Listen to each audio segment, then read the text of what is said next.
Imagine a cold evening in Istanbul in the final years of the 19th century. The wind from the Bosporus carries a salt sting that clings to your skin and makes the lamps along the quay sway gently, their light rippling on the wet cobblestones. In the bustling streets above the harbour, porters trudge under impossible loads, calling to one another in a dozen different languages: Greek, Armenian, Ladino, Turkish, Italian, for this is Galata, the quarter where empires meet and mingle. Tonight, however, our path leads away from the clang of anchor chains and the shouts of dockmasters. We follow a narrow alley that twists between crumbling stone walls, the flicker of an occasional oil lamp revealing archways that have stood here since the Genoese built their fortress. At the end of this alley stands an unremarkable wooden door, beneath a faded red lantern. Few would guess what lies behind it. Push the door open and you step into a world apart from the restless city outside. The air is warm and heavy with the mingled scents of spiced lamb, wood smoke, and the sharp temps of anise. This is Halim Bey's Meyhane, a gathering place known only to those who value conversation as much as they do the drink in their cups. The main room is long and low-ceilinged, lit by hanging glass lanterns that cast shifting pools of coloured light across the walls. The furniture is mismatched, some tables heavy and carved, others little more than planks on barrels, yet everything has been arranged with deliberate care to create small pockets of intimacy. In the far corner, a fire burns in a stone hearth, and above it hangs a frame holding a piece of calligraphy, a couplet from a 16th century Ottoman poet. Speaking of wine as the mirror of the soul, Halim Bey himself moves icily among the tables, tall and broad-shouldered, with the dignified bearing of a retired soldier.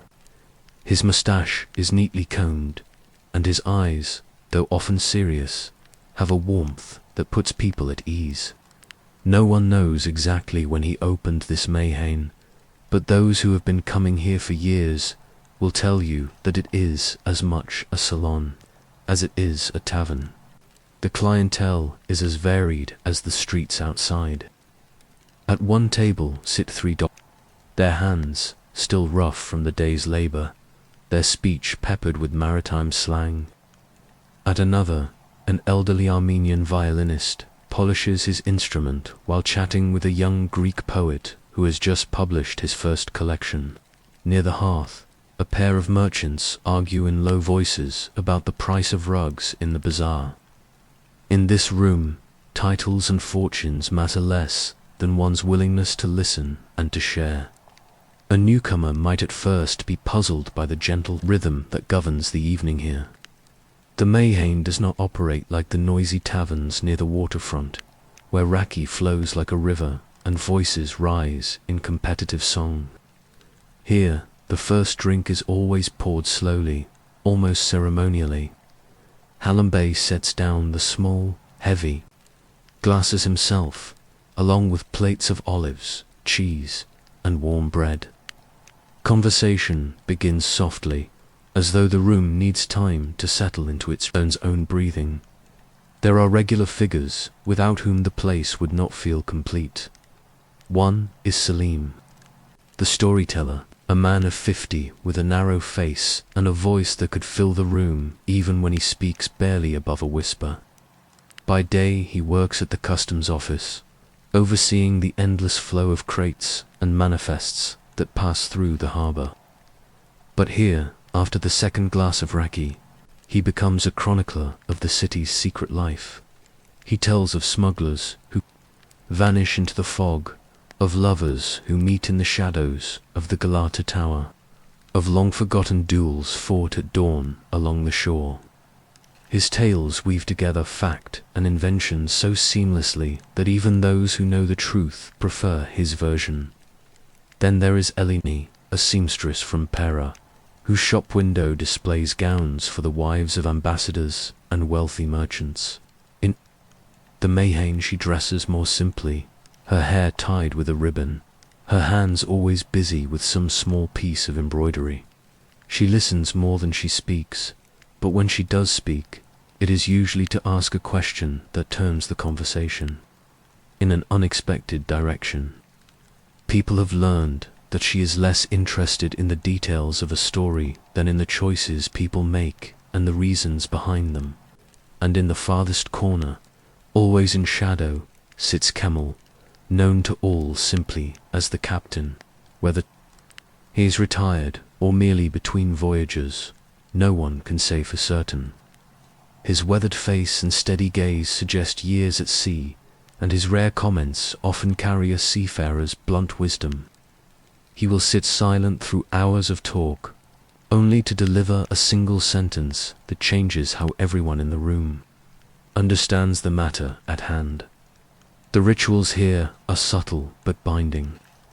The passing of the carafe from one table to another is never done without a word or a nod, an acknowledgement that everyone present is part of a shared evening. Stories are not interrupted. Laughter is allowed to swell but not to drown out the speaker.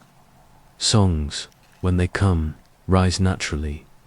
Perhaps someone begins humming a folk melody, and others join until the harmonies fill the room.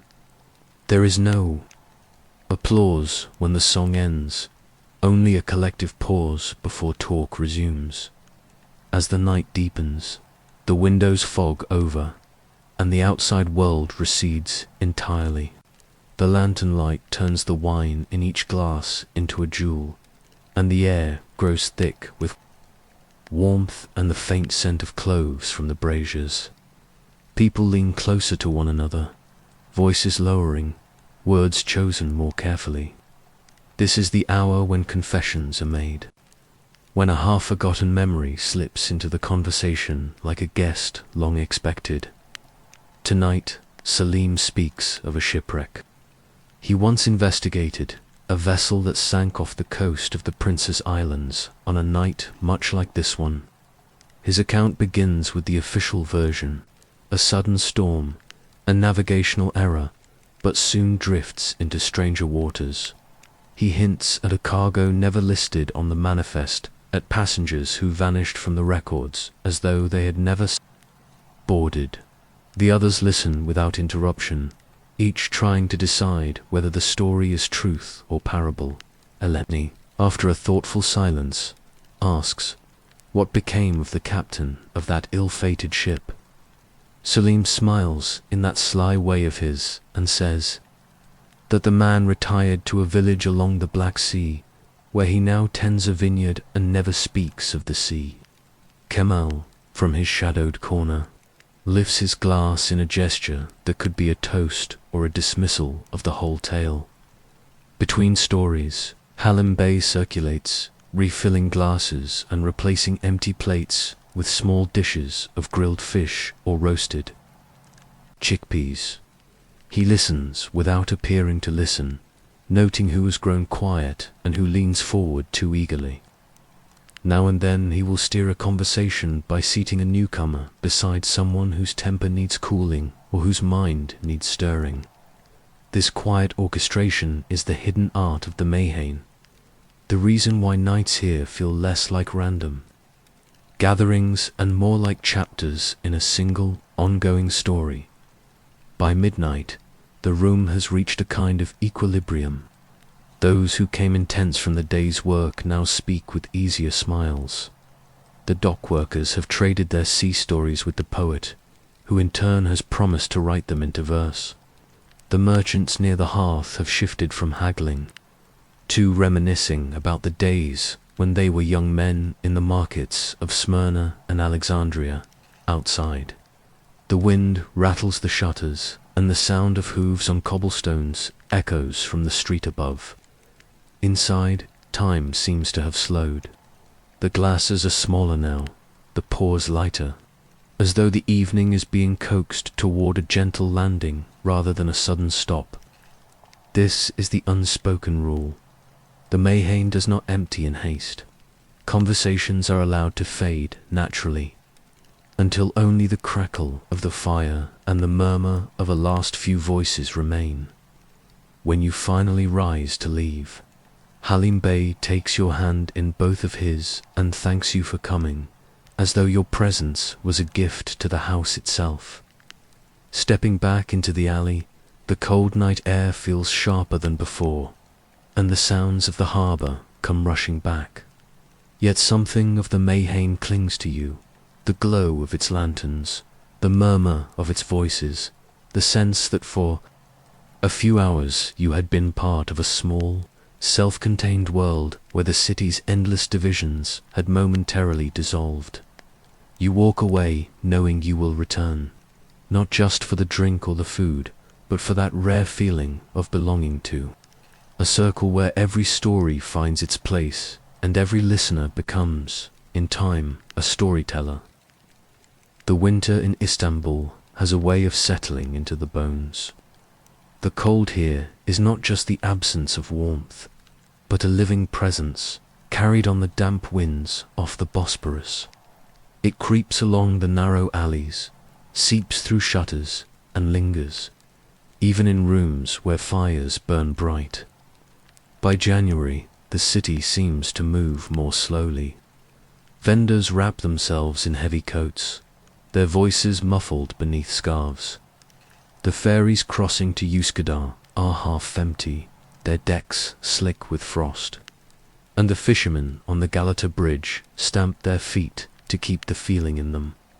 For those who know where to go, winter is also the season when Halim Bey's May feels most alive. The streets outside may be quiet, but inside the red-lanterned doorway the warmth draws people together like a tide. The lanterns burn lower this time of year, their glass panes fogged by the warmth of the room, and the fire in the hearth becomes the silent center around which the evening revolves. It is on such a night, with snow threatening but not yet falling, that Selim, the storyteller, arrives earlier than usual. He claims a table close to the fire and sets down a small leather satchel, from which he produces a notebook bound in worn green cloth. He opens it briefly, scans a page, then closes it as if the contents are meant only for his own memory. By the time Eleni arrives, shaking the cold from her coat, Selim is already on his second small glass of Rocky. "You are early," she says, taking the seat beside him. "The streets are empty," Selim replies, "and when the streets are empty, the stories stay indoors. I thought I might find some here." As the evening deepens, the regulars filter in. The captain appears from the shadows near the back door, brushing a few stray snowflakes from his shoulders. The dockworkers arrive together, their boots wet, their laughter steaming in the warm air. A young man in a wool cap slips in quietly, carrying under his arm a lute in a battered case. This young man, whose name is Yusuf, has only been coming for a few months. He is shy, speaking rarely, but when he plays, the room stills. Halim Bey discovered him one night by accident, when Yusuf's uncle, a spice merchant, brought him along to keep him from wandering the streets. Yusuf had sat in the corner all evening until Halim coaxed him to open the case. The first notes he played were hesitant, almost apologetic, but the melody unfolded with such delicate precision that even Kemal, the captain, had leaned forward to listen. Since then, Yusuf has been welcomed, as though he had always belonged. Tonight, Yusuf sits near Eleni and Selim. He does not play immediately, preferring to listen as Selim begins another of his winding tales, this one about a warehouse fire that had lit up the night sky over Toffen many years ago. Selim's voice carries the rhythm of the fire itself, a slow, creeping burn at first, then sudden bursts of heat as the story reaches moments of revelation. He describes the smell of charred wood, the way the crowd's faces were lit from below by the flames, the sound of timbers collapsing. But he also speaks of what was saved. A shipment of Persian carpets, a locked chest that no one opened in public, and a single caged bird that, when released, refused to fly away. When Selim falls silent, Yusuf leans forward. And what happened? To the chest, Selim smiles but does not answer. Some things are meant to be wondered about, not explained. The captain, who has been listening from his usual corner, finally speaks. If a chest is never opened, it becomes heavier in the mind than in the hands. The conversation drifts from there into talk of secrets and burdens. Eleni recalls a dress she once made for a wealthy banker's wife, a dress that had to be finished in great haste so the lady could attend a ball. Weeks later, Eleni heard whispers that the woman had fled the city that very night, leaving behind her husband, her home, and the dress itself. She told me it was for a celebration.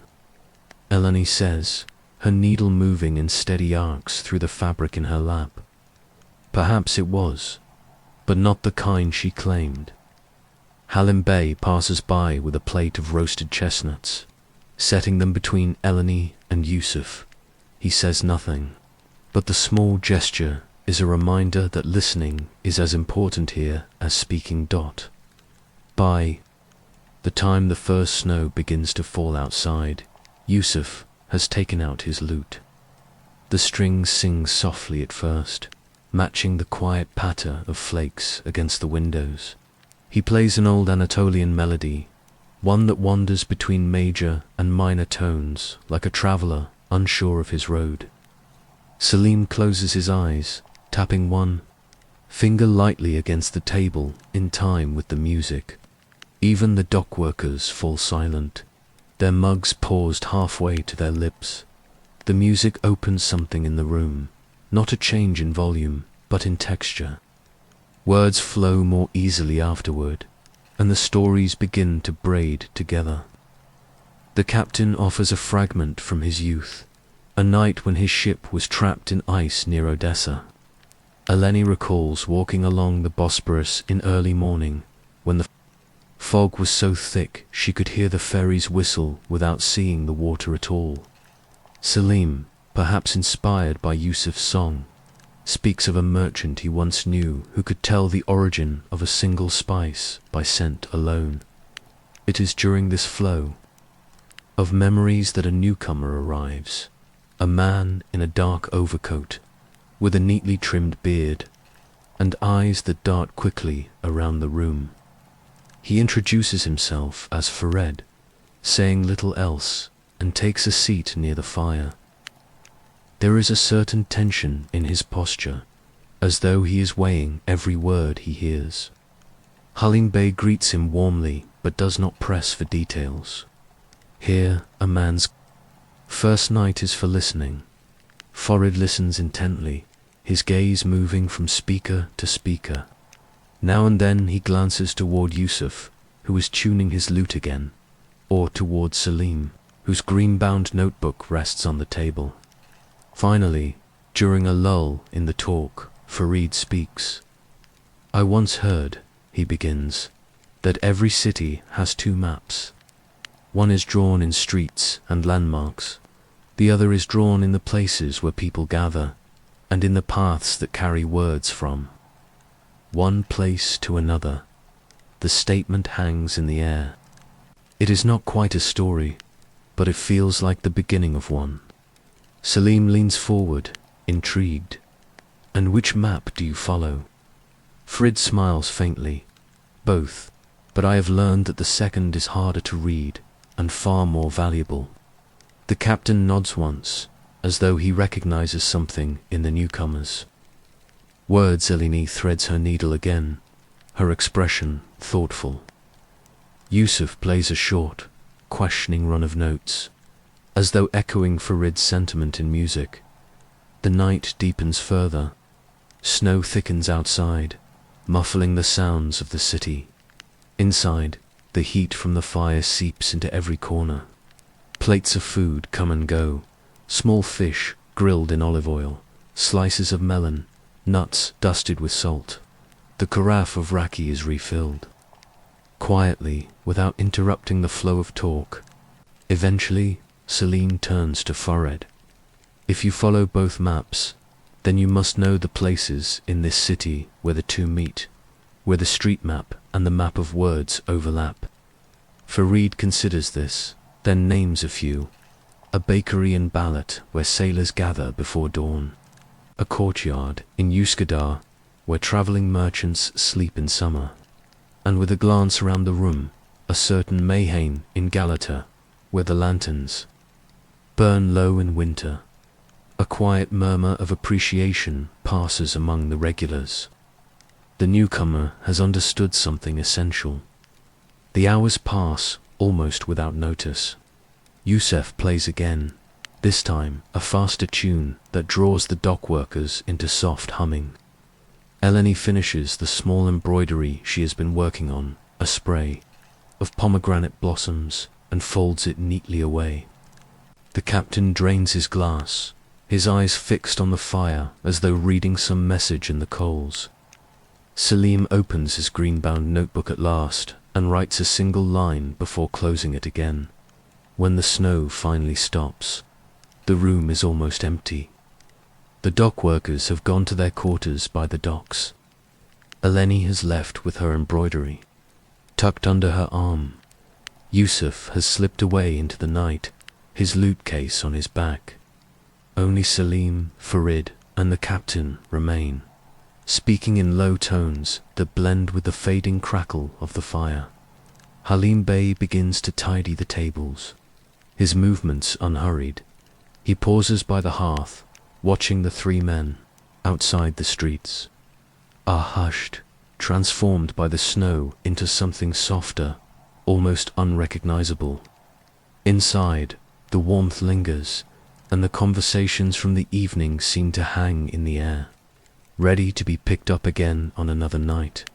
Farid rises first, thanking Halim for the hospitality. Selim follows, his notebook under his arm, and together they step into the white-blanketed alley. The captain remains by the fire a little longer, then stands, pulls on his coat, and disappears into the cold. Halim Bey is left alone in the quiet Mayhane. He lowers the lanterns one by one, their light dimming until only the embers in the hearth remain. Somewhere in the city, other gatherings are ending, other maps of words being drawn. But here, in this small room off a narrow alley, the winters, night has been marked by stories, music, and the quiet bonds that form when people share warmth against the cold. By late February, the snow that had blanketed Istanbul begins to soften. The streets are still slick in the mornings, but by midday thin rivulets of meltwater run along the gutters, carrying with them bits of straw, petals from early blooms, and the dust of the city. The Bosporus takes on a different color, less the dull steel of midwinter, and more a pale green that hints at change. The harbor grows restless before the rest of the city does. Fishing boats return from their moorings, with nets fuller than they have been in weeks. Traders speak of ships from the Levant already on their way north, bringing citrus and spices from warmer shores. The streets of Galata remain cautious, but there is a new impatience in the step of those who walk them. At Halim Bey's Mayhane, the change in season is subtle but unmistakable. The fire in the hearth is still lit, though it burns lower now, more for company than for heat. The lanterns, cleaned of the winter's soot, shine a little brighter. The air holds the faint scent of herbs, drying in a bowl behind the counter. Thyme, mint, and oregano, brought in by a neighbor, who swears the sea air gives them a stronger flavor. Selim arrives one evening with his green notebook tucked under his coat, but instead of sitting near the fire, he chooses a table by the window. The glass is still cold to the touch, but he seems intent on watching the street outside. Eleni comes in not long after, carrying a basket covered with cloth. She sets it on the table before Selim without a word, then slips off her shawl.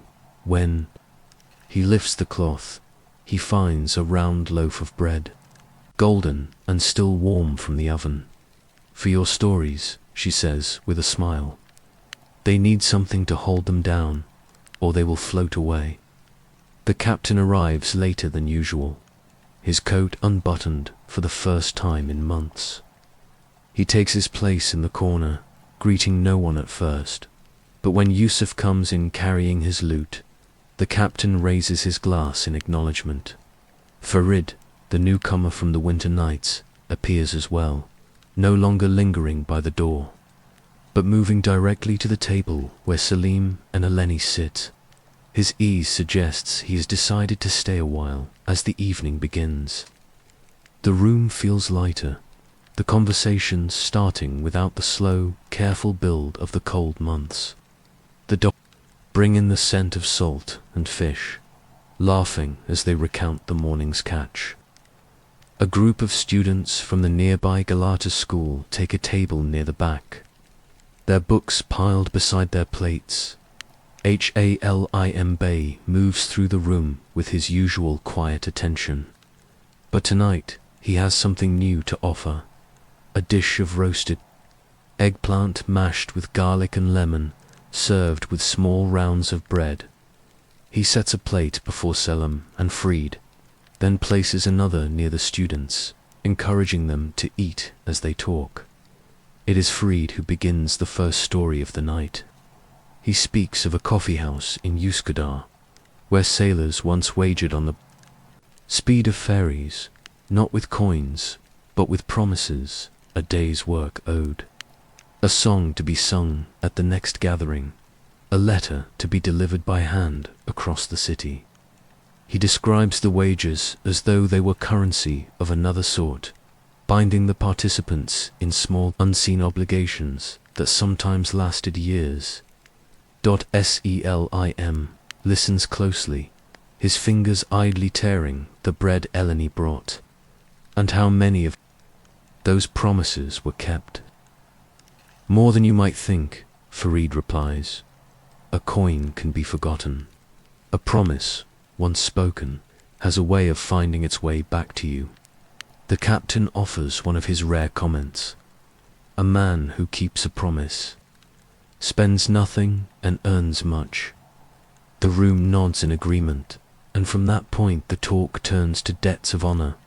A fisherman who once rode through a storm to deliver a single loaf of bread. A seamstress who mended a wedding dress overnight without accepting payment. A porter who carried a man's goods across the city when his cart broke down. Each story adds to the sense that the city's true wealth lies in these invisible exchanges. Yusuf, perhaps moved by the mood, begins to play. The melody he chooses is brighter than his winter songs, a tune from the Aegean coast that skips lightly over the strings. The dock workers tap their feet, and even the students look up from their books to listen. Eleni's hands rest for once, her embroidery forgotten in her lap as the music fills the room. Selim leans toward Farid.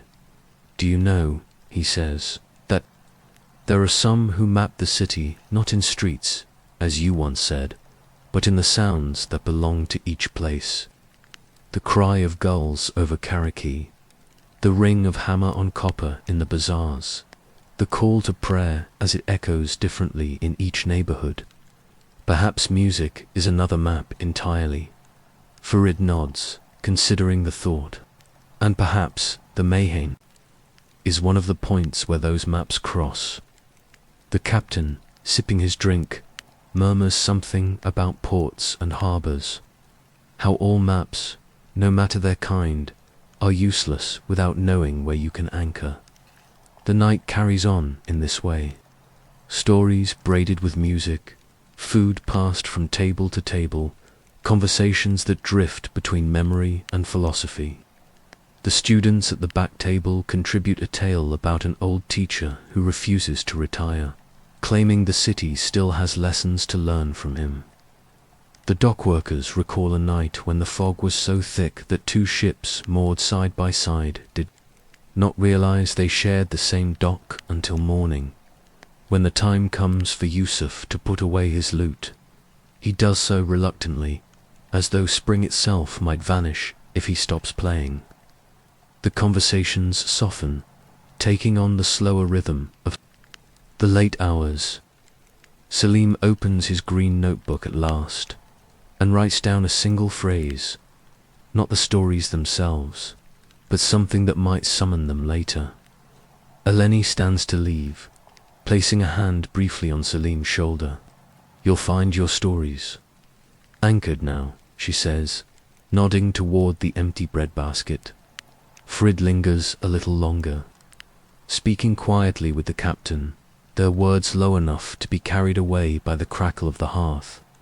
Outside, the streets are wet with reflecting the yellow glow of the lamps. Somewhere in the distance, a night ferry sounds its horn, carrying the promise of warmer days. When at last the Mayhane empties, Hallam Bey stands by the door, watching the figures disappear into the damp night. He does not yet lower the lanterns, letting them burn a little longer as if to greet the season that is just beginning.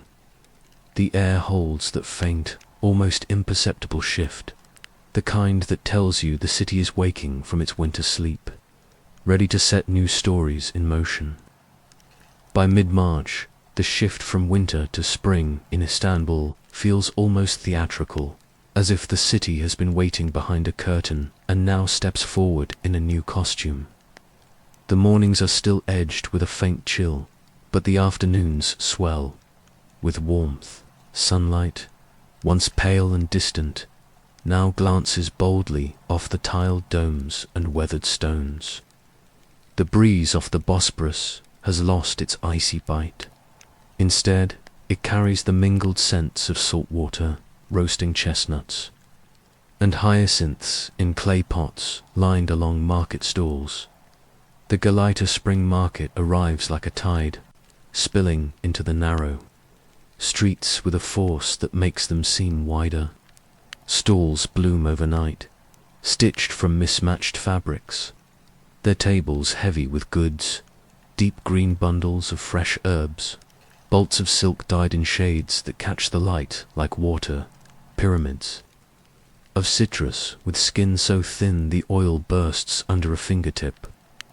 Sellers call out in a chorus of accents: Greek, Armenian, Arabic, Ladino, Turkish, the melody of trade that has always been the city's heartbeat.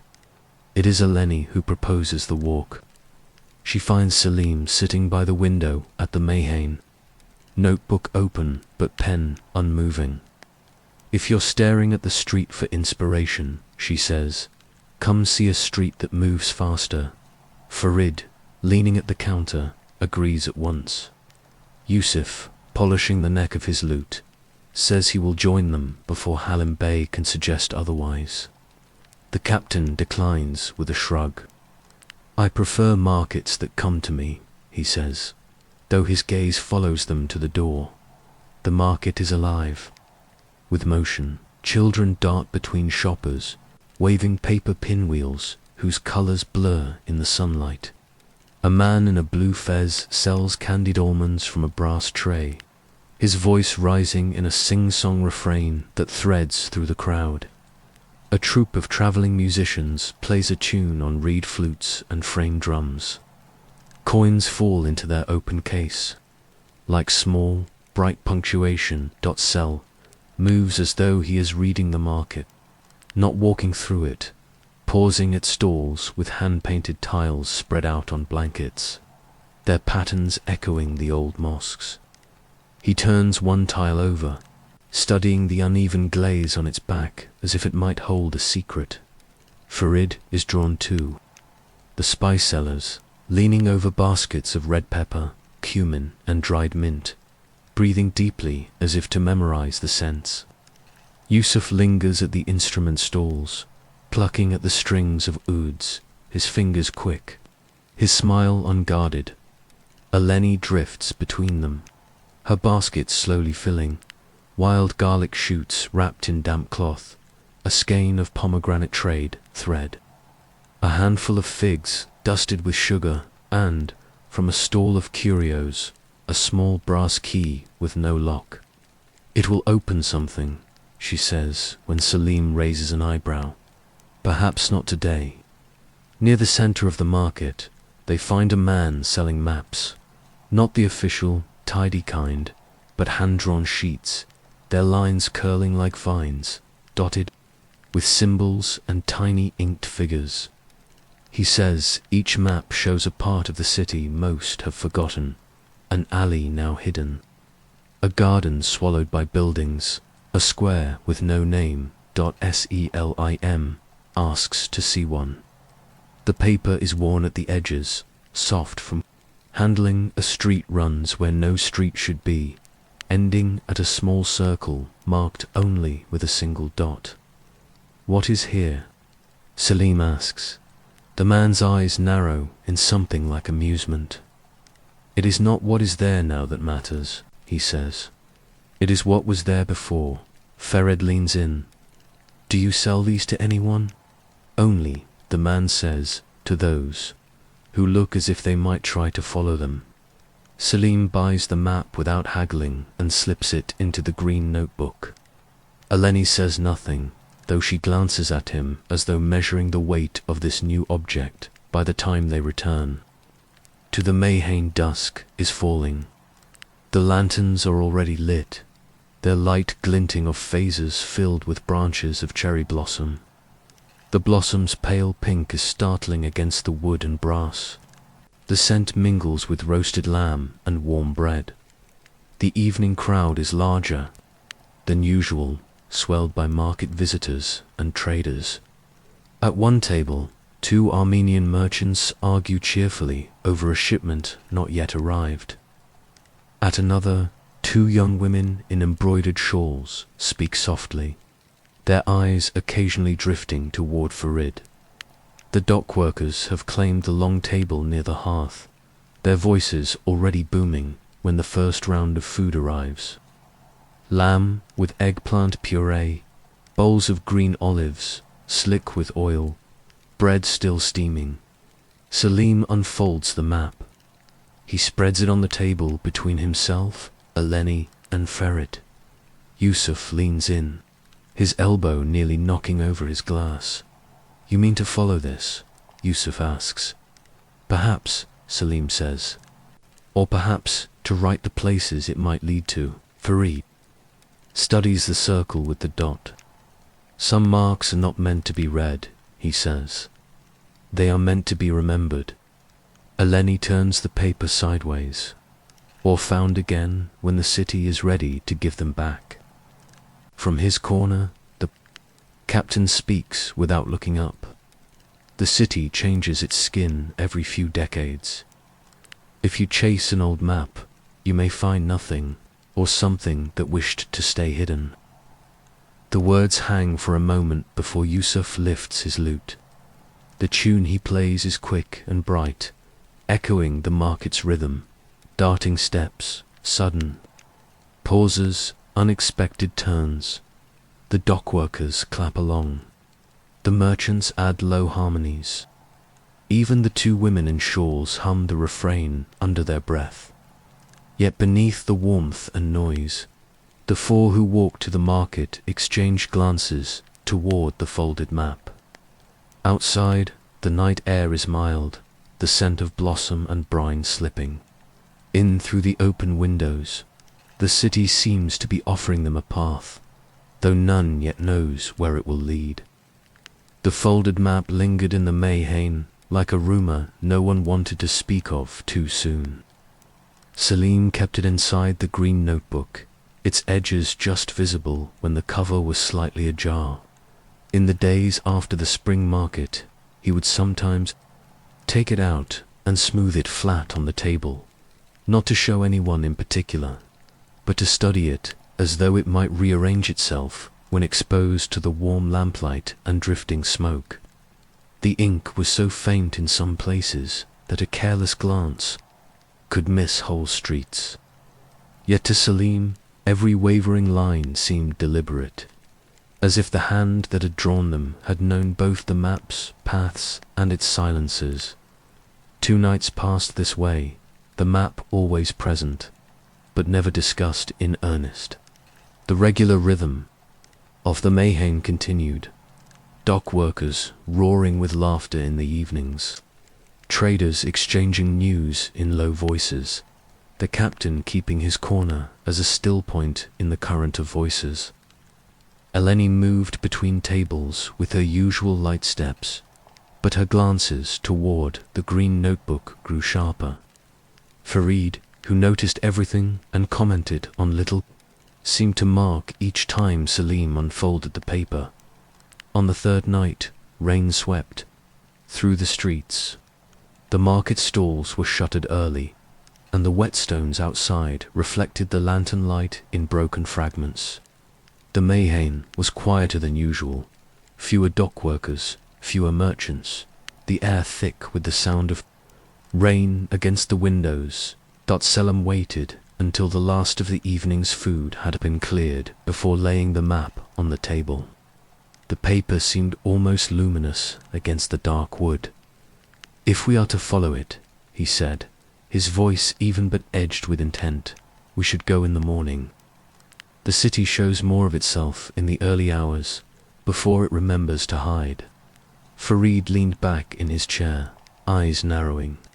"And less of its trouble," he said, though his tone made it unclear whether he meant this as reassurance or warning.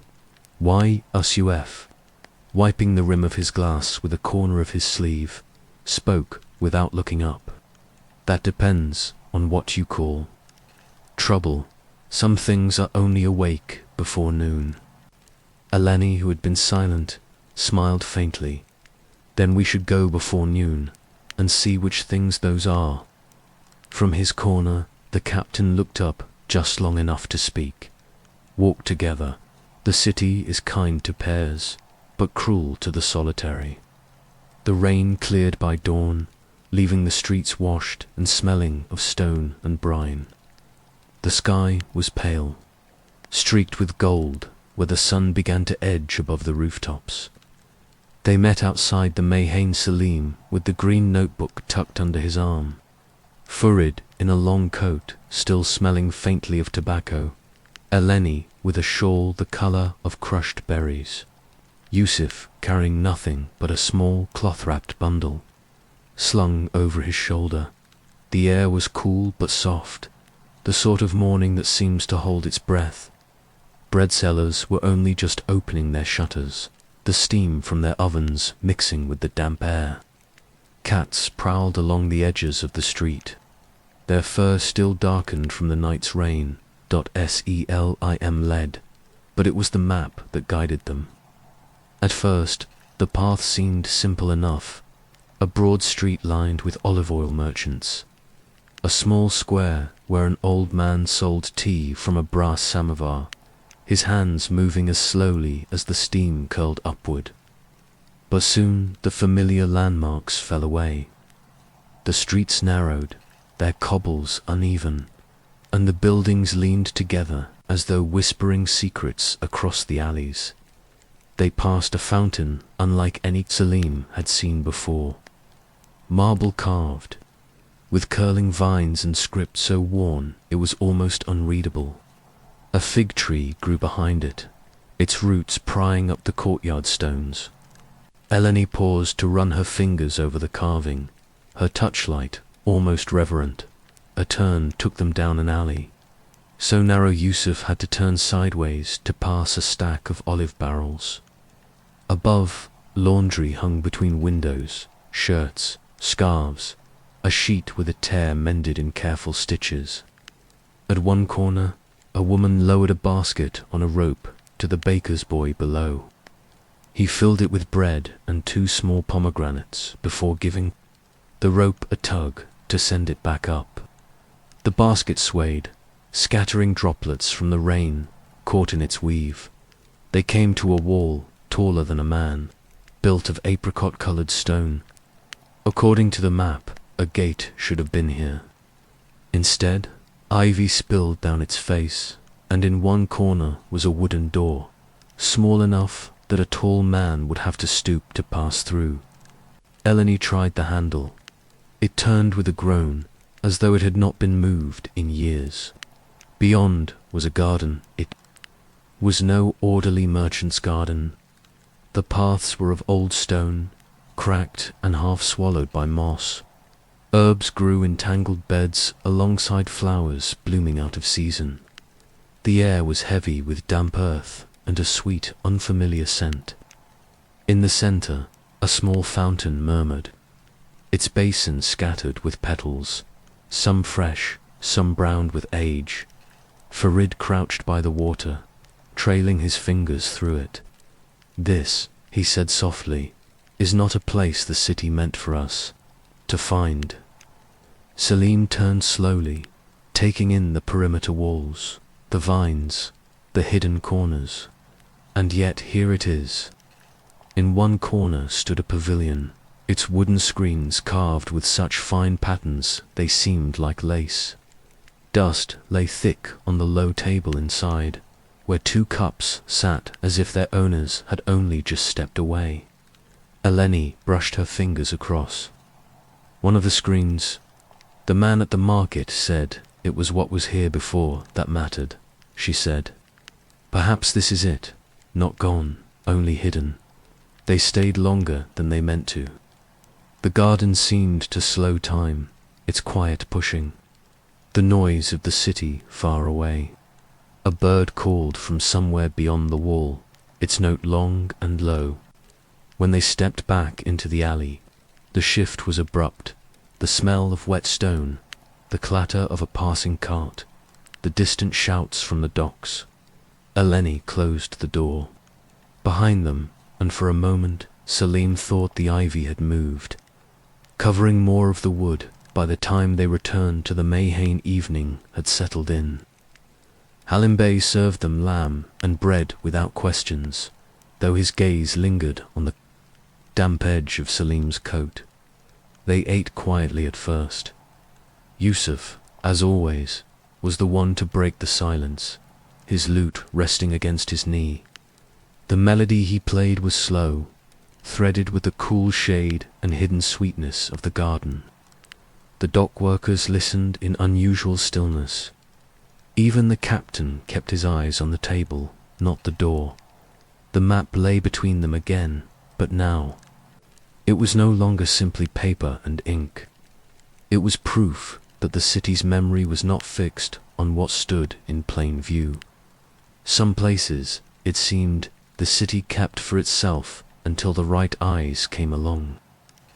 The night after they found the garden, sleep did not come easily to Selim. He lay on his narrow bed above the Mayhane, the sound of the harbour drifting in through the half-open window, the faint clink of rigging, the murmur of waves against the pilings, a far-off voice calling out in Greek. His green notebook rested on the table by the bed, the folded map inside. More than once he rose to light the lamp and look at it again, as though the lines might shift under his gaze, offering a new clue. They never did, and yet the memory of the garden, the strange stillness, the dust on the cups pressed against his mind like a half-remembered tune. By morning, the sky was low and grey, but the streets felt restless. Market stalls were opening early, the air thick with the smell of bread and frying onions.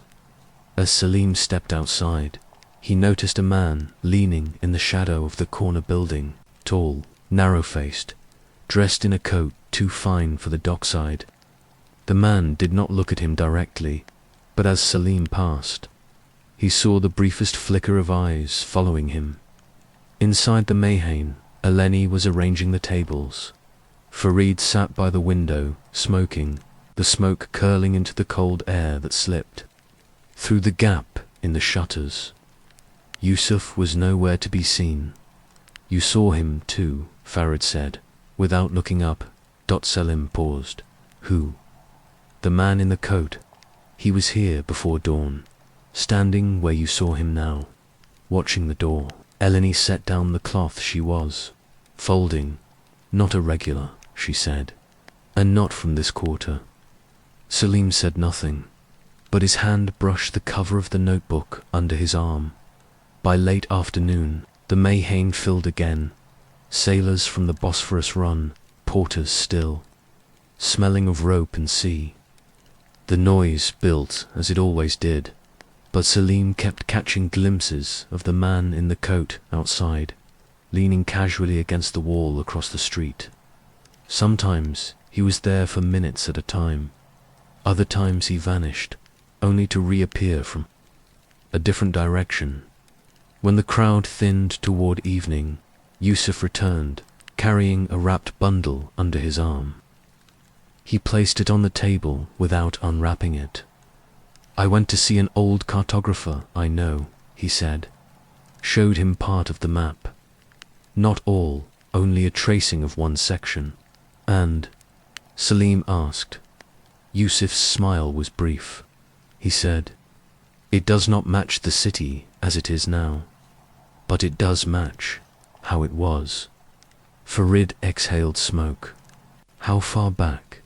100 years, perhaps more. Streets that no longer exist. Buildings replaced or swallowed by others. He said one line. This one, Yusuf traced a curve in the air with his finger, led to something called the House of the Listening Walls. Eleni tilted her head. What does that mean?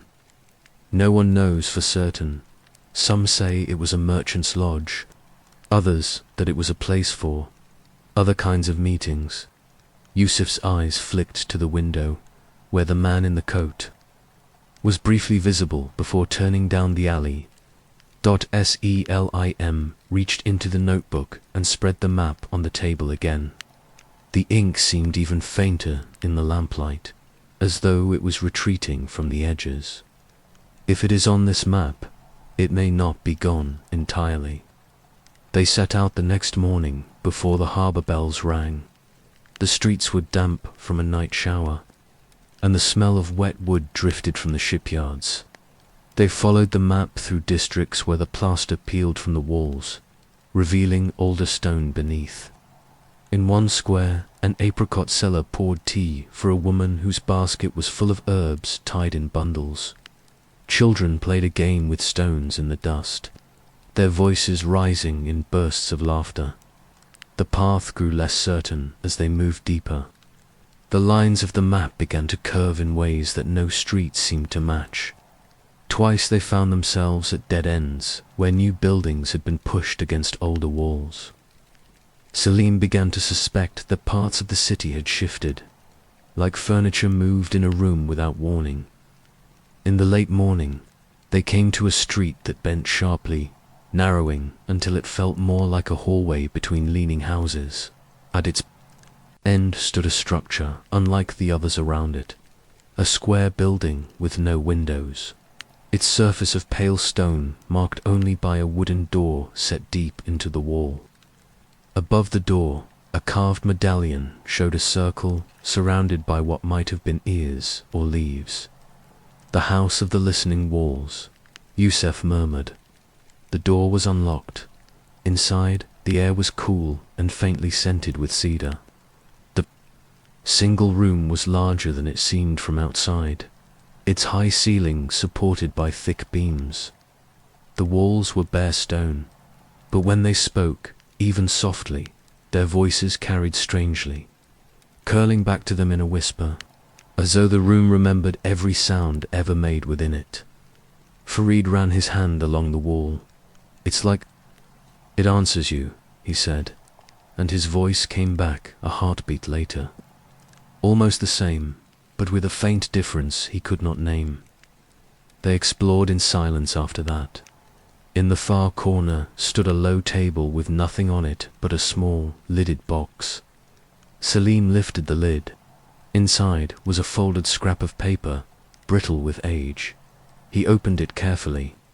The writing was in a script none of them recognized fully. Ottoman Turkish, but with flourishes that made the letters curl like smoke. Eleni leaned closer. "It's a name," she said slowly, "and a date. The date is 2 days from now." They stood in stillness, the only sound the soft echo of their breathing. "Then we are not the only ones using the map," Yusuf said at last, when they stepped back into the street. The man in the coat was waiting at the corner. This time he did not look away. He began to walk toward them, his steps unhurried, his gaze fixed. Farid murmured under his breath, "City's done listening.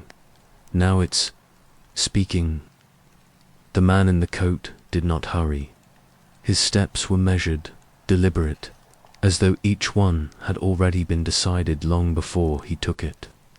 The narrow street carried the sound of his shoes against the stones, a steady rhythm that seemed to fill the space between their breaths. Salim felt the others tense beside him. Farid's hand shifted inside his coat, not to draw anything, but to be ready. Eleni stood still, her shawl wrapped tightly around her shoulders. Yusuf's eyes moved not to the man, but to the walls, the alleys, the doorways, the places. Someone else might be waiting. When the man was only a few steps away, he stopped. The rain-washed light caught on the fabric of his coat, revealing that it was not black, as it had seemed from a distance, but the deep green of pine needles in shadow. "You have something that does not belong to you," he said. His voice was low, but it carried easily in the narrow street, the kind of voice that did not need to be raised to be heard. Selim did not move. And what would that be? The man's gaze flicked briefly toward the green notebook under Salim's arm. "The paper," he said. "It is older than you know, and it has been misplaced for too long." Farid took a slow drag on his cigarette and exhaled. "If it was misplaced," he said, "then perhaps it wanted to be found." The man's mouth tightened into something that might have been a smile, but had no warmth in it. Things do not want. They are taken or kept, and this one is meant to be kept. The street was quiet, except for the faint flap of laundry above them and the distant call of a seller's voice somewhere behind the bend. Salim glanced at Eleni. She gave the smallest shake of her head. "Not yet." It seemed to say, "What's in it for us?" Yusuf said suddenly, "if we give it to you." The man looked at him for the first time, studying him as if weighing a piece of fruit for ripeness. "You will not be followed," he said. "Not by me, not by others. The city will forget your steps." "And if we don't?" Salim asked. The man's eyes shifted back to him. "Then the city will remember too much." He turned then, as if the matter were finished, and walked away the way he had come. They watched him until he disappeared behind the curve of the street. Only when he was gone did anyone move. Farid ground out his cigarette under his heel. "That's not a man." "You crossed twice," he said. Eleni's voice was soft, but it cut through the air. "We just did." Salim opened the green notebook and looked at the map. The ink seemed fainter still, as if the man's presence had somehow leached its color. But the lines were the same, the curves unchanged. And the mark, the one Yusuf had traced, leading to the house of the listening wolves, was still there. The date on the scrap of paper they had found still lay 2 days ahead. "We keep going," Salim said. That night in the Mayhain, the air felt heavier. The regulars were there, dock workers, traders, the captain in his corner, but their voices seemed muted, as though the walls themselves were listening a little too closely. Halimbe brought their food without speaking. Outside, the rain began again, fine and steady. When the crowd thinned, they took a table near the back and spread the map between them. Yusuf leaned over it, tapping a point near the lower edge. If this line is right, we can approach the house from the old tannery road. Fewer eyes there. But if he knows the map, he'll expect us to go the direct way. So we don't, Farid said. We circle. Let him think we've stopped. Eleni traced her finger along an unmarked path that cut across the map's faint grid. Here, she said, an alley that doesn't connect anymore. Not on the surface. I've heard there's a passage under the cobbles, old drainage from when the city's walls were smaller. Salim folded the map carefully. Then that's our way. They set out before the sky lightened. The streets were slick, and the lanterns still burned in the upper windows. They moved quickly, keeping to the quieter lanes, slipping between stacks of baskets and crates left out overnight. Twice they heard footsteps that were not their own, but each time, when they turned, the street behind them was empty. The alley Eleni had marked was little more than a gap between two leaning warehouses. At its end was a grate half hidden by a broken cart. Yusuf crouched, working at the rusted latch until it gave with a sharp snap.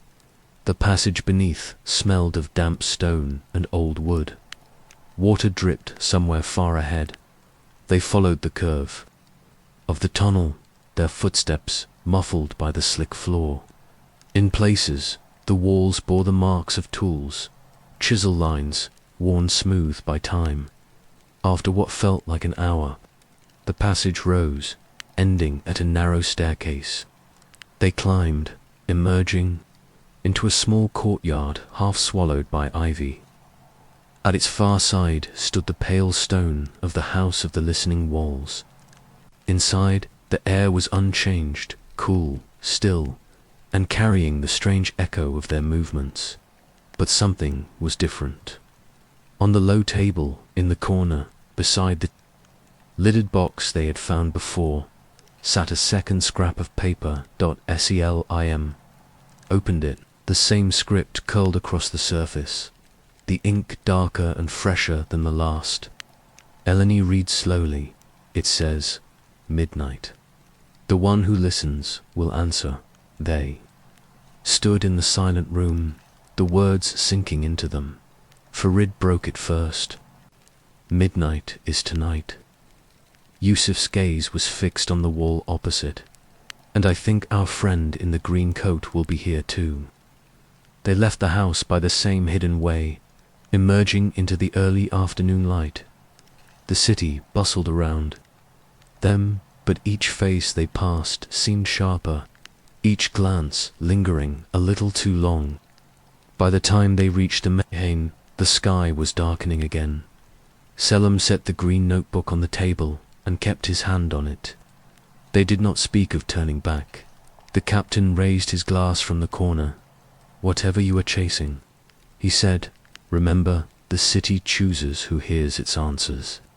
And outside, somewhere in the maze of streets, footsteps echoed once and then were gone. The city was different at night, especially on a night like this.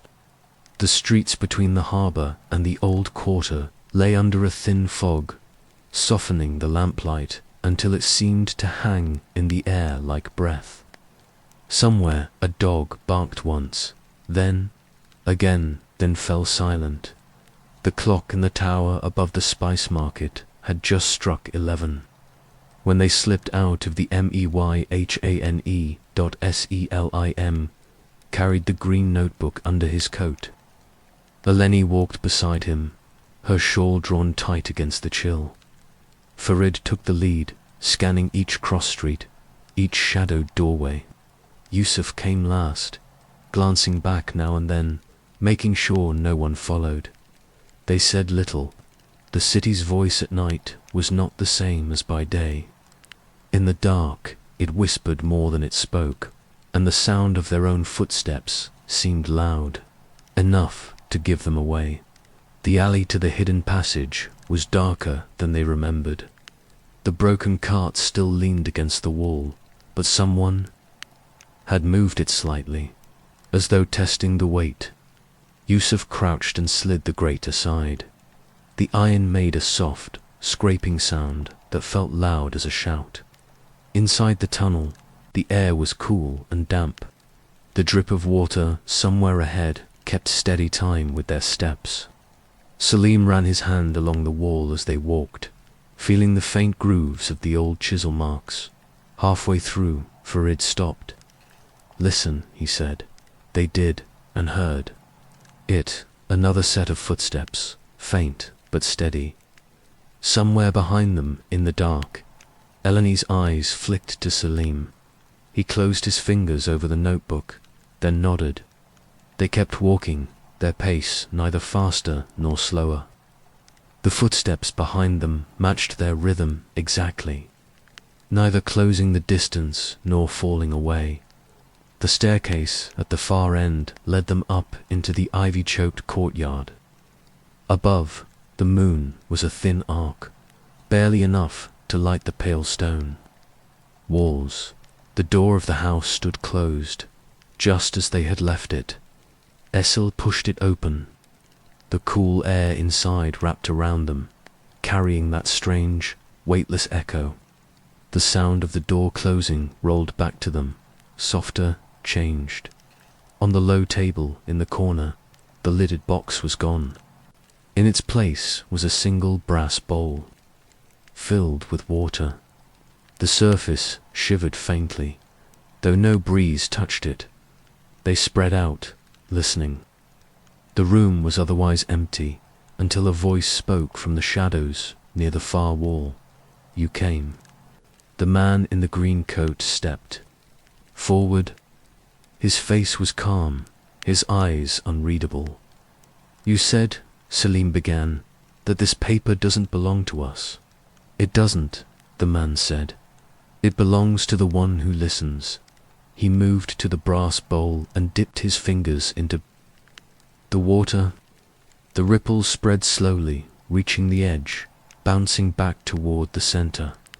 "The walls here," he went on, "have heard every word spoken within them for more than a century.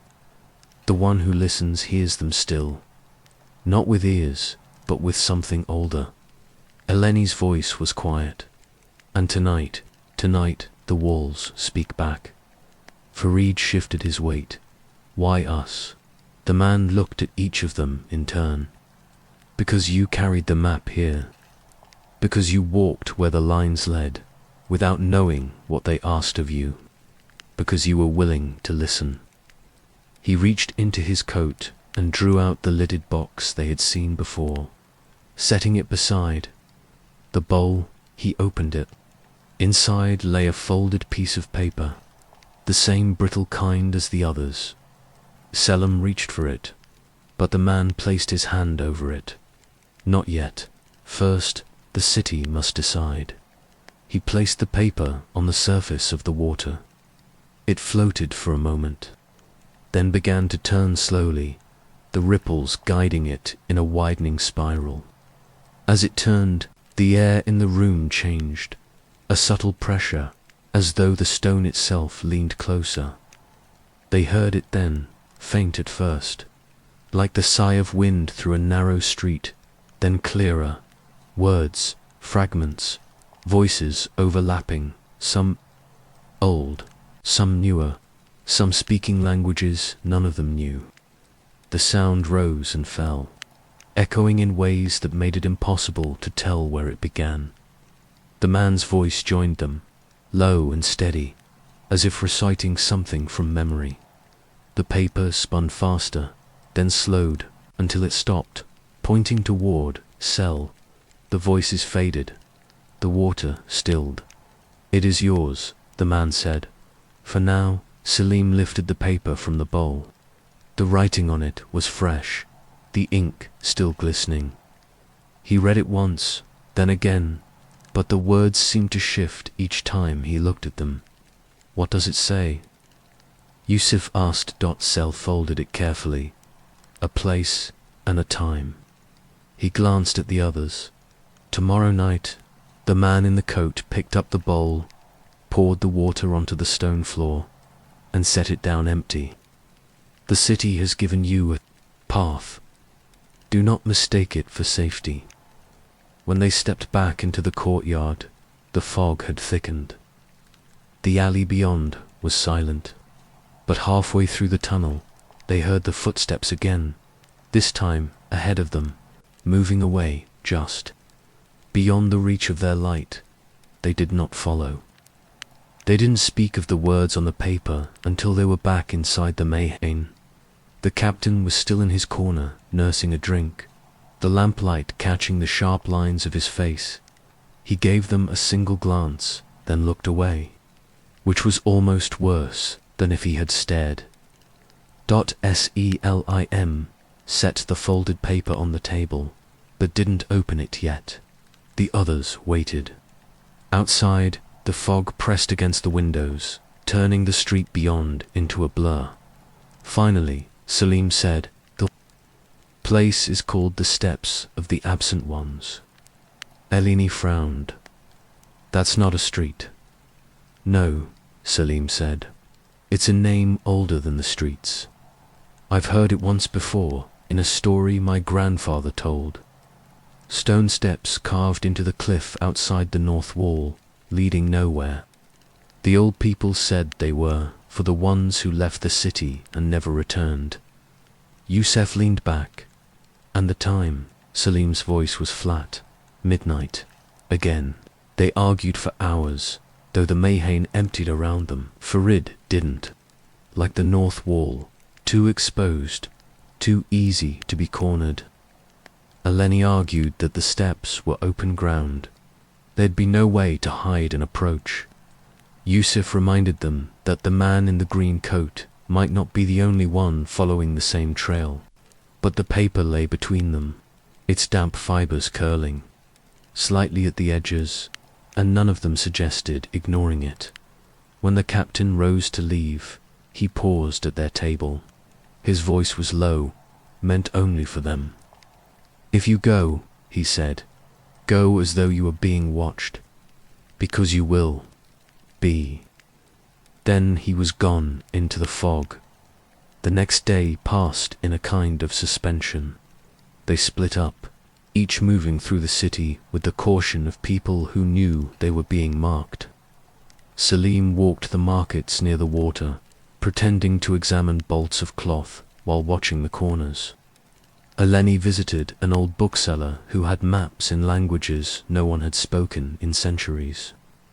Farid spent the afternoon in a tobacco house, listening for any mention of the green coat. Yusuf trailed the outer wall from a distance, noting guard shifts and blind spots. By evening, they gathered again in the Mayhane, each bringing a thread. Farid went first. "There's talk of something happening tonight, not in the open, but important enough that people are avoiding the north wall without saying why. No one will name it." Eleni laid a map on the table. "The steps are here." She tapped a point beyond the wall, just where the cliff face began to slope into nothing. "There's no road on any map, but there's a gap in the watch between the second and third towers." Yusuf nodded. "That's the spot I found, but we'll have to move fast. The mist from the sea comes in heavy. There, good for cover, but it can turn on you just as quickly." They left at 11, the paper in Selim's pocket. The city was quieter than usual for that hour, as if it too were holding its breath. The north wall loomed ahead, a pale line in the dark. They kept to the shadows, moving between patches of cover until they reached the gap between the towers. There, the stones were slick with moss, the mortar crumbling in places. Yusuf went up first, his hands finding the holds without hesitation. One by one, the others followed. On the other side, the air was colder. The cliff fell away sharply, the sound of waves far below. The moonlight caught the white edges of the carved steps, descending in a broken curve toward the water and then stopping abruptly halfway down. They approached cautiously. The stone was worn smooth, the carvings shallow but deliberate. From this angle, the city behind them was invisible. Only the open sea stretched ahead. Cell unfolded the paper. The ink had bled slightly from the water, but the lines were still clear. A simple mark, the steps, and a small circle drawn halfway down. That's here, Eleni said. Farid scanned the cliff face, and there's nothing here but air. But when Salim stepped onto the first stair, the air changed. The sound of the waves faded, replaced by something softer, stranger, like the voices in the house of the listening walls, but distant, as though coming from deep below. They descended slowly, each step colder than the last. When they reached the point marked on the paper, they found a small stone platform jutting out just enough for the four of them to stand. In the center lay another brass bowl, this one empty. Eleni knelt beside it. This is the same as the one in the house. Salim looked over the edge. The drop was sheer, the water below lost in shadow. And now the answer came from behind them. Now you listen. The man in the green coat was there, standing on the steps above. His face was pale in the moonlight. You've followed the city's path, he said. It will give you what you've asked for, though you haven't asked in words. He placed something in the bowl, a single stone, smooth and black. It was warm to the touch, though the night air was cold. Drop it, he said. Selim held it over the edge. What happens if drop it? The man repeated. The stone fell, vanishing into the dark. For a moment, there was nothing.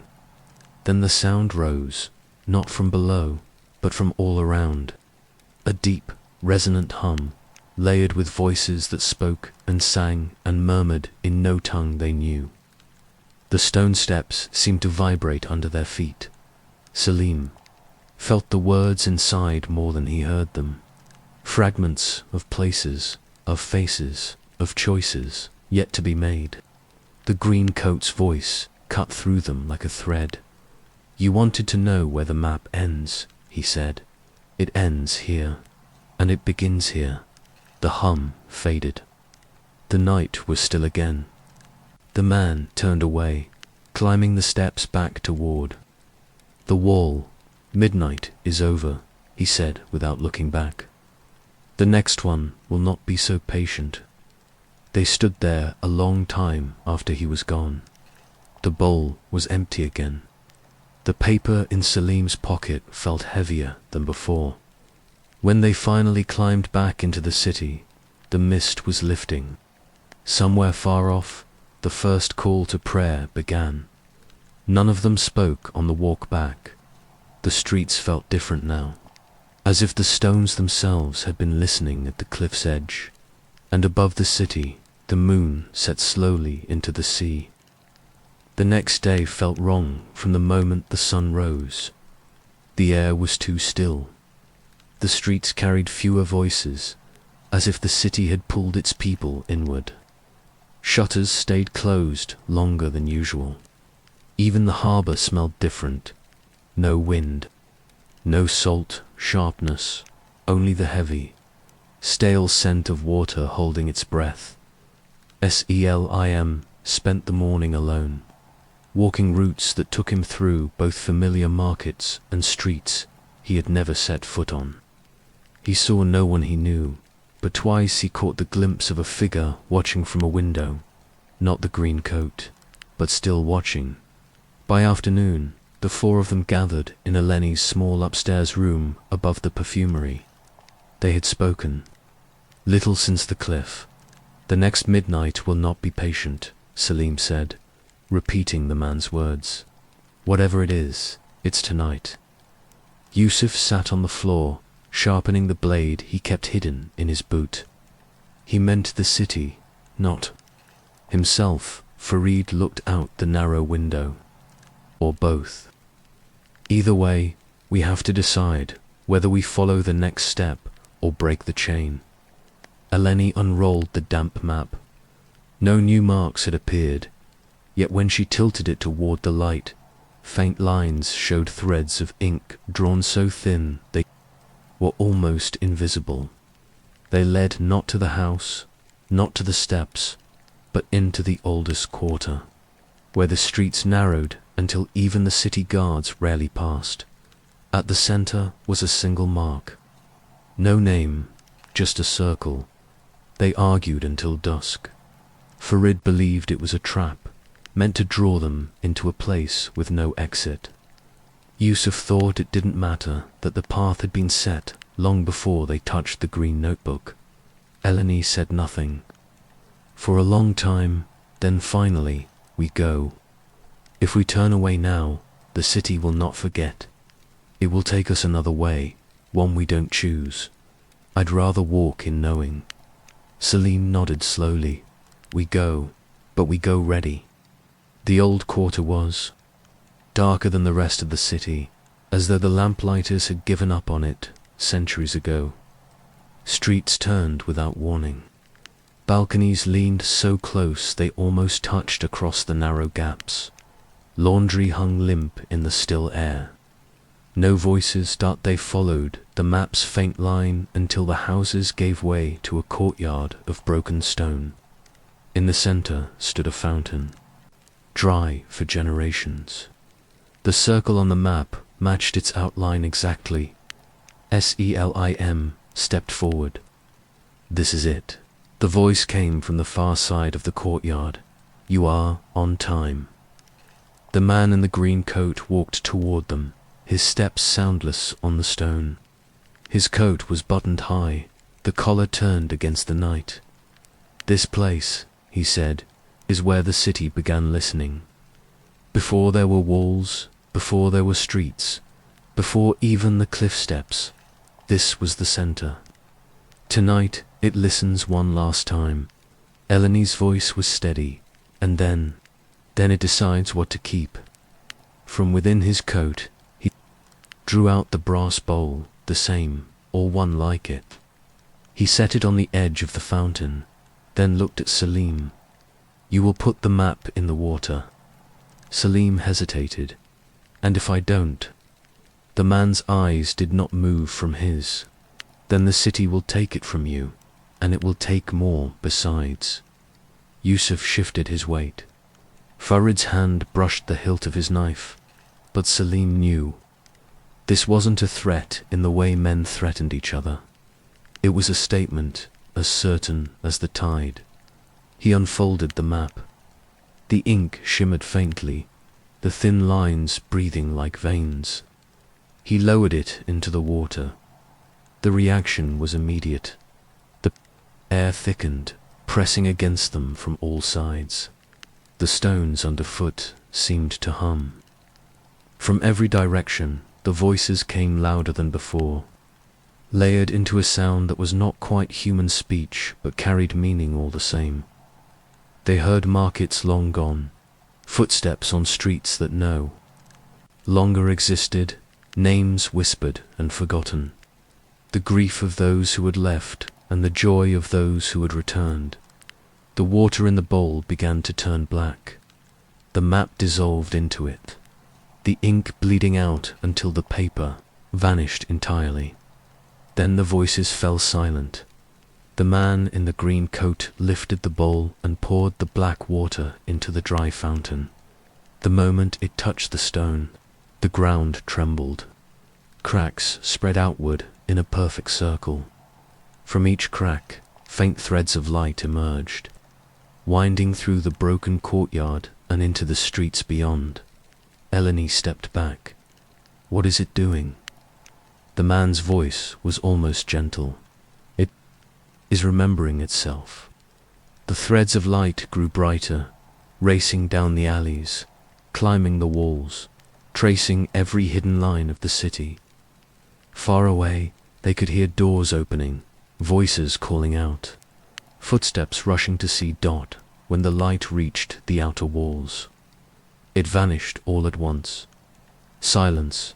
The man set the empty bowl on the fountain's edge. The city has chosen to keep. Euphoriid frowned. Keep us for what? But the man was already walking away, disappearing into the narrow streets until the dark swallowed him whole. They left the courtyard slowly. The city felt different under their feet. Not warmer, not colder, but more awake. In the distance, the harbour bells rang a pattern none of them had heard before. When they reached the wider streets, people were out, looking around as though something had passed over them in their sleep. A few glanced at Selim and the others, with quiet recognition, though none spoke. At the Mayhane, the captain was in his corner.